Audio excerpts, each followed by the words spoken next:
Hello, അപ്പോൾ travel and food സ്റ്റോറിയുടെ അടുത്തൊരു എപ്പിസോഡിലേക്ക് നിങ്ങൾക്ക് എല്ലാവർക്കും സ്വാഗതം. അപ്പോൾ ഇന്ന് നമ്മൾ കാണിക്കാൻ പോകണമെന്ന് വെച്ച് കഴിഞ്ഞാൽ ഒരു അത്ഭുത സസ്യത്തെക്കുറിച്ചാണ്. അത്ഭുത സസ്യം എന്ന് വെച്ചാൽ നമുക്ക് എല്ലാവർക്കും അറിയാം അല്ലേ, കറ്റാർവാഴ അല്ലെങ്കിൽ അലോവേറ. ഓക്കെ, അലോവേറ അല്ലേ? അലോവേറ. അപ്പോൾ അതിനെക്കുറിച്ച് എന്താ പറയാനുള്ളത് നിങ്ങൾ ആലോചിക്കും അല്ലേ? നമുക്ക് ഒത്തിരി ഉപകാരങ്ങളും കാര്യങ്ങളൊക്കെ ഉള്ള ഒരു കാര്യമാണ്. അപ്പോൾ നമ്മൾ ഇന്ന് കാണിക്കാൻ പോകുന്ന സംഭവം എന്താണത്? ഇന്ന് കാണിക്കാൻ പോണെന്ന് വെച്ചിട്ടുണ്ടെങ്കിൽ ഈ കറ്റാർവാഴ എല്ലാവരുടെയും വീട്ടിലുണ്ടാവണം. അതിന് പല ഗുണങ്ങളും ഉണ്ട്, ഒത്തിരി ഗുണങ്ങളുണ്ട്.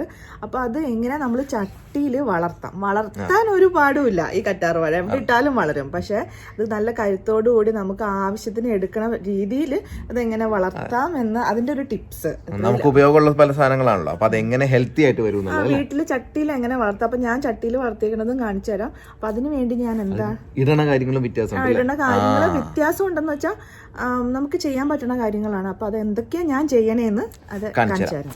അപ്പൊ അതാണ് ഇന്നത്തെ വ്ളോഗ്. അപ്പൊ നമ്മുടെ ഈ വ്ളോഗ് ഈ പറഞ്ഞ പോലെ തന്നെ നിങ്ങൾക്കൊക്കെ ഇഷ്ടപ്പെടുന്നുണ്ട്, എന്താ പറയാ, നിങ്ങൾക്ക് ഷെയർ ചെയ്യാൻ തോന്നുന്നുണ്ടെങ്കിൽ ഷെയർ ചെയ്യുക, ലൈക്ക് ചെയ്യുക, കമന്റ് ചെയ്യുക, സബ്സ്ക്രൈബ് ചെയ്യുക, ബെല്ലൈക്കൺ അമർത്തുക, അങ്ങനെ ഞങ്ങളെ സപ്പോർട്ട് ചെയ്യുക അല്ലേ? അതെ. അപ്പോൾ വീഡിയോയിലേക്ക് നമുക്ക് കിടക്കാം. ഓക്കെ, അപ്പൊ നമുക്ക് നോക്കാം. ഇനി നമ്മൾ ചട്ടി തൊട്ട് ഓരോരോ സാധനങ്ങൾ നമ്മൾ എടുക്കാം. ചട്ടി ഇങ്ങനത്തെ അടി വേണ്ടേ?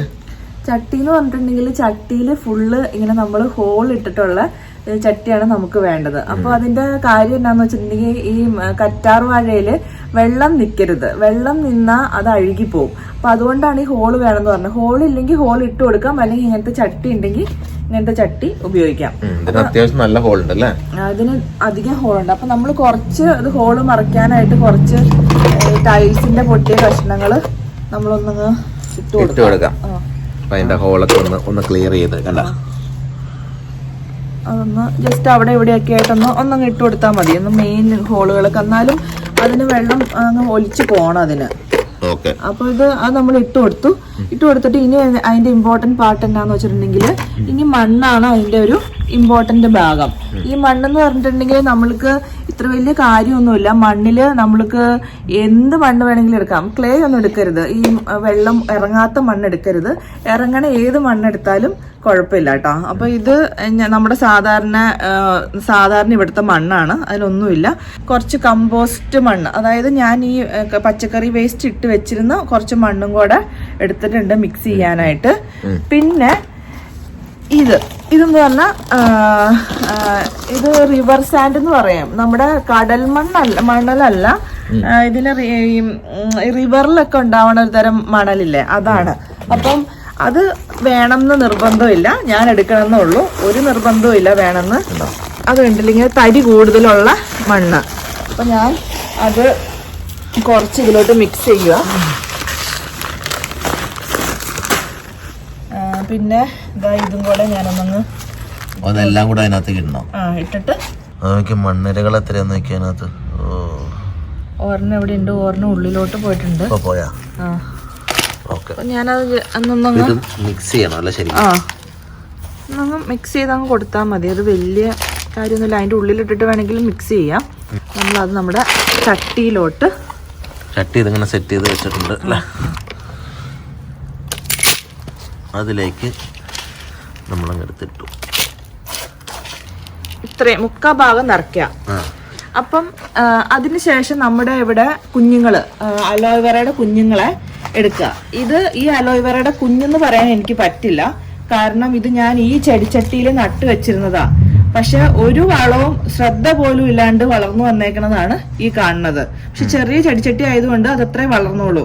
അപ്പൊ ഞാൻ ഈ ചെടിച്ചട്ടിയിലോട്ട് മാറ്റാനായിട്ട് തന്നെ ഇതിന്റെ വേരൊക്കെ ഒരു ശ്രദ്ധ ഇല്ല, കൊടുക്കാത്ത പോലും അത് ഇങ്ങനെ വളർന്നു വന്നേക്കണുണ്ടോ. ഞാൻ ജസ്റ്റ് ഇതിന്റെ മണലൊക്കെ ഒന്ന് വേരൊന്ന് ഇറങ്ങാൻ പാകത്തിനെ അതൊക്കെ ഒന്ന് വേരൊക്കെ ഒന്ന് നിവർത്തി കൊടുത്ത്. ഇത് കുഞ്ഞാന്ന് പറയാൻ പറ്റില്ല, കുറച്ച് വലിപ്പായി. കുഞ്ഞ് അലോവേറയ്ക്കും ഇത് തന്നെ, ഈ മെത്തേഡ് തന്നെ ചെയ്താൽ മതി കേട്ടോ. അപ്പൊ ഞാൻ ഇതിന്റെ വളർച്ച എത്തിയതായതുകൊണ്ട്, കുഞ്ഞുങ്ങളുടെ അല്ല ഞാൻ പറയണേ, ഇതായതുകൊണ്ട് ഇതിന്റെ അടിയിലത്തെ ഒരില ഞാനങ്ങ് പറിച്ചു കളയുക. കാരണം അവിടെ നിന്നൊക്കെ പുതിയ വരാൻ വേണ്ടിട്ട് അവിടെയുള്ള സാധനങ്ങളൊക്കെ പറിച്ചു കളയാം. 2 ഇല അങ്ങ് പറിച്ചു കളഞ്ഞ് എന്നിട്ട് നമുക്ക് ഈ സാധനം ഇതിട്ട് നടാം. അപ്പൊ എന്നിട്ട് നമുക്കിപ്പോ ഇത് ഇതിനകത്തേക്ക് ആ വെച്ച ചട്ടിയിലേക്ക് നടണം അല്ലേ?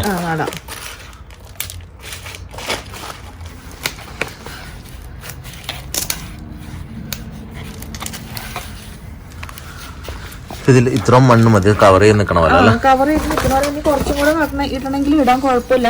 നിറയ്ക്കണമെങ്കിലേ അന്നേരം ഇലകൾ മേളിലത്തെ ഇലകൾ നമ്മൾ പറിച്ച് കളയണമെന്നേ ഉള്ളൂ. പക്ഷെ കുഞ്ഞുങ്ങളെ നടുമ്പോ ഇലകളൊന്നും പറിക്കേണ്ട കാര്യമില്ല. അപ്പൊ അങ്ങനെ നമ്മള് ചെടി നമ്മുടെ നട്ട് കഴിഞ്ഞു. ഇനിയിപ്പോ അതിൻ്റെതായ ടിപ്സ്, എത്രയൊക്കെ വെള്ളം വെക്കണം, എത്രയൊക്കെ വെള്ളം ഒഴിക്കണ്ടെന്നൊക്കെ ഉള്ള അല്ലേ? അതെ. അതിന്റെ നമ്മളിപ്പോ ചെടി നട്ടു, വെള്ളം ഒഴിച്ചിട്ടില്ല. കാരണം എന്റെ ചെടിയുടെ നട്ട മണ്ണിൽ നനവുള്ള കാരണം ഞാൻ വെള്ളം ഒഴിച്ചിട്ടില്ല. നിങ്ങൾ ഇത് കഴിഞ്ഞ് കഴിയുമ്പോഴത്തേക്കും 1 കപ്പ് വെള്ളം ഒഴിച്ചേക്കാം. പക്ഷെ അത് ശീലാക്കണ്ട. കറ്റാർ വഴിക്ക് വെള്ളം വേണ്ട. ആവശ്യമില്ലാത്ത മരുഭൂമിയിൽ വളരുന്ന ചെടിക്ക് എന്തിനാണ് വെള്ളം? അതാണ് മെയിൻ എല്ലാരും ചെയ്യുന്ന ഒരു മിസ്റ്റേക്ക്. അഴുകിയൊക്കെ പോവും, നശിച്ചു പോവും. അപ്പൊ അതുകൊണ്ട് വെള്ളം ആഴ്ചയിൽ 1 കിലോ അല്ലെങ്കിൽ 2 ആഴ്ച കൂടുമ്പോൾ 1 കിലോ ചെയ്യാൻ പാടുള്ളൂ. ആഴ്ചയിൽ 1 കിലോ നനച്ചു കൊടുത്തു, 1 കപ്പ് വെള്ളം വെച്ച് നനച്ചു കൊടുത്തു. അത് ഒന്നാമത്തെ ടിപ്പ്. പിന്നെ ഇത് നല്ല വെയിലിൽ വെക്കുവാണെങ്കിൽ നന്നായിട്ട് കരുത്തിൽ വളരും. ഇതിന്റെ മരുഭൂമി ആലോചിച്ചാൽ മതി.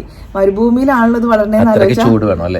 നല്ല വെയിൽ വേണം. തണലത്ത് വളർന്നാൽ വളരും. ഇത് എവിടെ വേണമെങ്കിലും വളരും. പക്ഷെ അതിന്റെ നമുക്ക് ആവശ്യമായിട്ടുള്ളതാ ഇതുപോലെ കണ്ടോ. നമ്മുടെ ആവശ്യത്തിന് അതിന്റെ ഉള്ളിൽ നിന്നൊക്കെ ഫ്ലഷ് എടുക്കണമെങ്കിലേ അത് നമ്മള് പ്രോപ്പർലി നോക്കണം. നല്ല കട്ടിയിൽ ഇതൊക്കെ കട്ട് ചെയ്ത് അതിന്റെ ഫ്ലഷ് ഒക്കെ കിട്ടും നമുക്ക്. അപ്പം അത് രണ്ടാമത്തെ ടിപ്പ്. പിന്നെ അടുത്ത കാര്യം എന്ന് പറഞ്ഞാൽ ഇതിന് നമ്മളിടയ്ക്ക് ആ മാസത്തിൽ 1 പ്രാവശ്യമോ അല്ലെങ്കിൽ 2 മാസം കൂടുമ്പോഴൊക്കെ കുറച്ച് വളം കൊടുക്കുക. വളം വേണ്ടിയിട്ട് ഞങ്ങൾ ഒരു ജൈവവളത്തിന്റെ വീഡിയോ ചെയ്തിട്ടുണ്ട്. അതിലുള്ള വളമാണ് ഉപയോഗിക്കുന്നത്. അത് ഓർമ്മയില്ല അച്ഛൻ എന്തൊക്കെ ഇട്ടേന്നുള്ളത്? ജൈവവളത്തിന് പിന്നെ നമ്മുടെ വീട്ടിലുള്ള എല്ലാ വേസ്റ്റുകളും അല്ല, വീട്ടിലുള്ള എല്ലാ വേസ്റ്റും ഒന്നും അല്ല. അങ്ങനെയല്ല, നമ്മുടെ മുട്ട. അതിന് എല്ലാ വേസ്റ്റും ഇടാൻ പറ്റില്ല. അതിന് പ്രത്യേകം ചോദ്യോത്തര വേളയായിപ്പോയി. അതിന് മുട്ടത്തൊണ്ട്, പഴത്തൊലി, ചായയുടെ മട്ട്, ഇത് 3ഉം കൂടെ മിക്സിയിലിട്ട് അടിച്ച് വെള്ള പരുവാക്കിയിട്ട് അങ്ങ് ഒഴിച്ചു കൊടുത്തിട്ടുണ്ടെങ്കിൽ ഇതെല്ലാം ശരിയാവും. അപ്പൊ നിങ്ങളുടെ ഒരു പ്രൂഫിന് വേണ്ടിയിട്ട് ഇത് കരുത്തോടെ വളരണുണ്ടോന്ന് ഞാൻ പറയണ നോണയാണോ എന്നൊക്കെ അറിയണമെങ്കിൽ ഞാൻ ഒരെണ്ണം പറിച്ച് കാണിച്ചു തരാം കേട്ടോ. ഇത് ഇവിടുന്ന് എടുക്കാൻ പറ്റുമോ? എടുക്കാനൊക്കെ പറ്റും. പക്ഷെ അത് മുറിച്ചെടുക്കാണ്ട് കുഴപ്പമുണ്ടോ? കൈ കൊള്ളാണ്ട് നോക്ക്.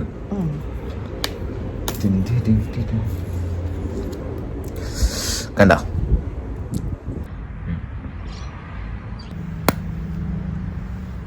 അപ്പൊ അതാണ് നല്ല ഹെൽത്തി ആയിട്ട് നമുക്ക് വരുന്ന സംഭവം. ഉണ്ടോ?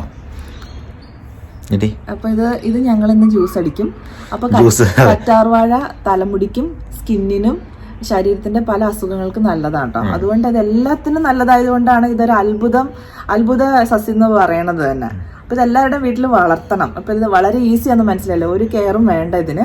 അപ്പൊ അങ്ങനെ കെയർ വേണ്ടാണ്ട് വെറുതെ നിലത്ത് കിടന്ന 1 വർഷത്തോളമായി കിടക്കുന്ന ഒരു കറ്റാർവാഴയാണ് കാണുന്നത്, കണ്ടില്ലേ? പക്ഷെ ഇതിനൊന്നും ഇത് തൊട്ടു നോക്കിയേ, ഒട്ടും കട്ടിയില്ല. കട്ടിയില്ല, അതിന് ഫ്ലഷ് ഇല്ല ഉള്ളില്. ഒന്നും സംഭവിക്കില്ലെന്ന് മാത്രമേ ഉള്ളൂ. പക്ഷെ അതിനൊരു ഫ്ലഷ് ഇല്ല. അതിന് പച്ചപ്പൊക്കെ അതുപോലെ ഉണ്ട്, പക്ഷെ അതിനൊരു ഒന്നുമില്ല, അതിനകത്തൊന്നുമില്ല. ഇതിന്റെ അതാണ് നമ്മള് കെയർ ചെയ്താലുള്ള ഗുണം. ഹലോ വാ ചില്ലു, വാ. ഇതെന്താടി ചില്ലു? ചെടിയാണോ? ഇതെന്താ ചെടിയോ? ക്രോക്കഡൈലാണോ അത്? ചില്ലു ഇതിനെ ക്രോക്കഡൈൽ എന്ന് പറയണ. അതിന്റെ മുള്ളൊക്കെ കാണുമ്പോഴേ കുത്തിയോ? ചില്ലുനെയോ? നോക്കട്ടെ, തൊട്ട് നോക്കി കുട്ടുണ്ടോന്ന്.